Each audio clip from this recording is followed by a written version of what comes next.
అందరికీ నమస్కారం. Welcome to our channel. మన ఛానల్ను ఇంకా ఎవరైనా సబ్స్క్రైబ్ చేసుకోకుండా ఉంటే ఇప్పుడే సబ్స్క్రైబ్ చేసుకోండి. ఈ రోజు నుంచి మరో 4 రోజుల పాటు ఆంధ్రప్రదేశ్లో కొన్ని చోట్ల తేలికపాటి వర్షాల ముప్పు తప్పట్లేదు. అవి ఎక్కువ సేపు ఉండవు.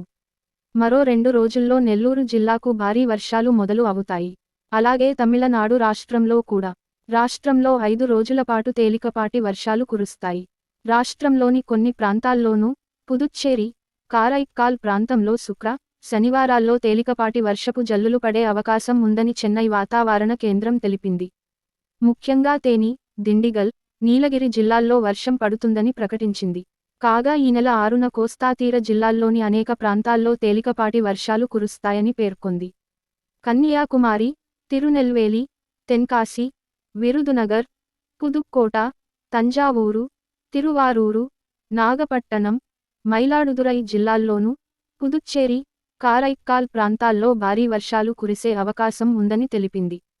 అదేవిధంగా ఈ నెల 7, 8 తేదీల్లో తిరువళ్లూరు, చెన్నై, కాంచీపురం జిల్లాల్లో భారీ వర్షం పడే అవకాశం ఉందని వాతావరణ కేంద్రం పేర్కొంది. ఇదిలా ఉండగా గురువారం వర్షం చెన్నైని తడిపేసింది. ఈ వీడియో కనుక మీకు నచ్చితే లైక్ చేయండి, షేర్ చేయండి మరియు మన ఛానల్ను సబ్స్క్రైబ్ చేసుకోండి. Thanks for watching.